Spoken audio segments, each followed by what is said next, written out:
Welcome to the Fundamentals of Movement video from Sports Scotland and Sports Coach UK. Today, we're looking at those crucial first steps towards creating physically literate young people with the confidence and competence to take part in physical activity or sport throughout their lives. Getting this right is an essential building block in our efforts to encourage a healthy, active nation. In recent years, several training and development models have been created to show the activities and training children should do at each stage of their development. The best known is probably the Long-Term Athlete Development Model, or LTAD. It lays out activities and training according to specific ages and stages of development. For example, developing balance, coordination and agility between the ages of 6 to 9, or basic sport skills from ages 8 to 12. It's designed to increase the chances of positive experiences in sport and encourage lifelong participation by laying the foundation of confident and competent movement from an early age. Recently, Sports Coach UK have been looking at new research and models developed from the principles laid out in previous models. For example, the Youth Physical Development Model has built extensively on previous thinking. It suggests that certain types of training, like strength, should be a crucial part of a child's athletic development from the outset. The work of world-leading experts, Drs. Rodri Lloyd and John Oliver of Cardiff Metropolitan University, is based on evidence that young athletes of both genders respond to training throughout childhood and adolescence. It's been designed to show how coaches can make a real difference at every stage of development. The aim of this video is to bring the model to life by explaining the terms it uses and the differences between the male and female versions. Let's start with the left-hand column of the table you can see on the screen. We'll look at each section and explain what the terminology means. Chronological age is just what it sounds like, how old the child is.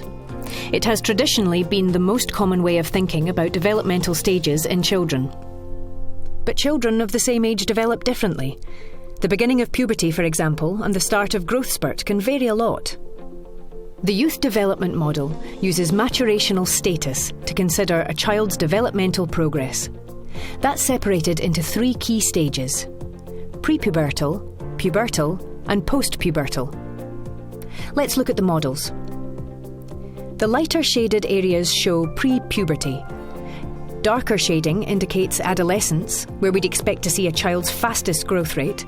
That's usually referred to as peak height velocity, or PHV. These phases differ on the male and female models because girls, on average, start puberty and reach peak height velocity about 2 years before boys.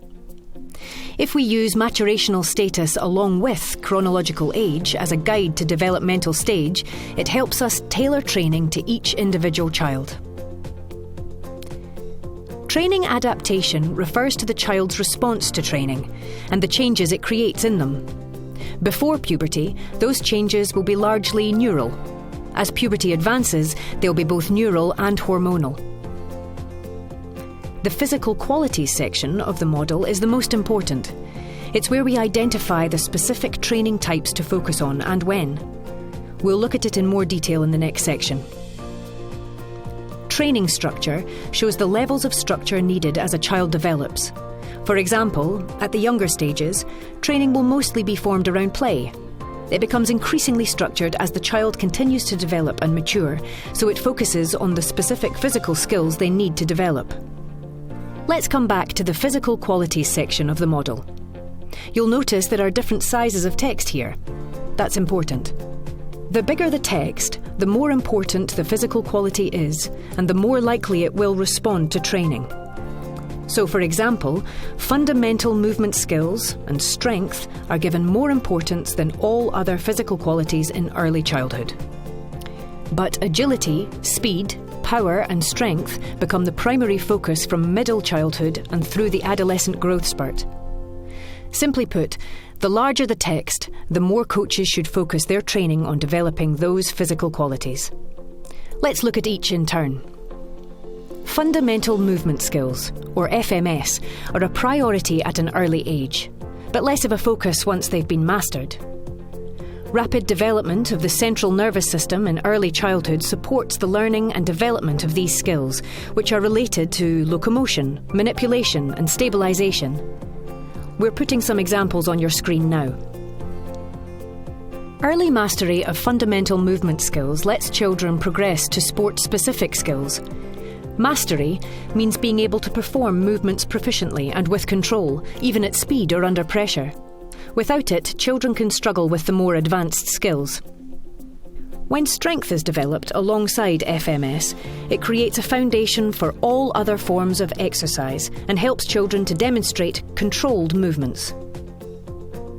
The starting point is to introduce and teach isolated movements that help master simple skills. Long-term, you're aiming to teach children to link movements and combine multiple skills. As an example, running links to dribbling, turning, and kicking in young footballers. Leaping links to catching, rotation, and throwing in netballers. FMS training remains part of the coaching process at every stage of an athlete's development. That offers maintenance and catching up for anyone who missed crucial periods of development and helps support participation, confidence, and success. Even top-level coaches retain some element of FMS in their training regimes. Once the fundamentals have been mastered, we move on to sport-specific skills. These are more advanced and shouldn't be attempted until children are confident in their fundamental skills. Moving on too quickly could actually inhibit children's sporting and physical development. That's why the model shows sport-specific skills as less important than fundamentals during the early stages of development. Mobility doesn't take precedence at any stage, but it's an essential aspect of training throughout a young athlete's career and onwards. In this model, it's considered to be most important during the pre-adolescent growth phase. That's in line with previous research on the subject. After that, it's all about maintenance in both adolescents and adults. Agility, the ability to change the body's position efficiently and often with some speed, is particularly important in the middle childhood and adolescent stages of development. It's the time when longer limbs can affect motor control, so coaches might have to work to re-perfect moves and movement patterns that the athlete had already mastered. Speed is also a priority during this stage of development. The model suggests that training for prepubescent children should focus on plyometrics, or jump training, technical competency, and sprinting.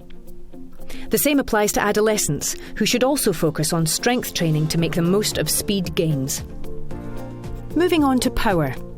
The youth development model suggests this becomes a priority at the beginning of adolescence and continues into adulthood. Other research has suggested that younger children can train in power development, but with varying degrees of success. It's important to note, though, that previous research says that specialising in power sports before the age of 17 could actually be harmful to both the health and career span of performance athletes. One of the key differences in the youth physical development model is that it recommends strength training as a priority throughout an athlete's career, at every stage of development. For that reason, we're going to take a particularly close look at it. Previous models suggested that the period after PHV was key. However, it's now accepted that children can take part in strength training safely and effectively when monitored and supervised by qualified and skilled coaches. The main reason this model recommends strength training throughout physical development is research that shows a direct link between muscle strength and speed, power, agility, plyometric ability, and endurance.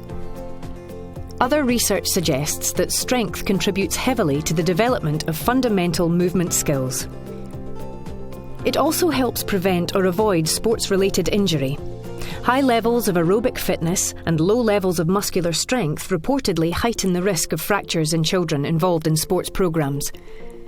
That's particularly relevant in primary schools, where cardiovascular endurance is usually prioritised over strength, and where diminished levels have been reported over the past decade.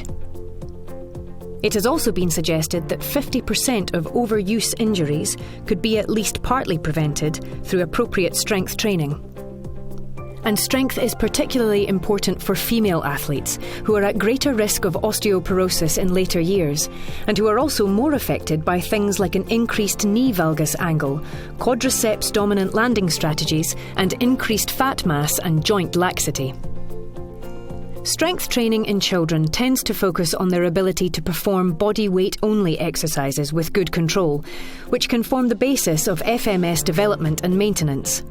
With the youth physical development model as their rationale, coaches should ensure they prioritise strength training over other forms of development.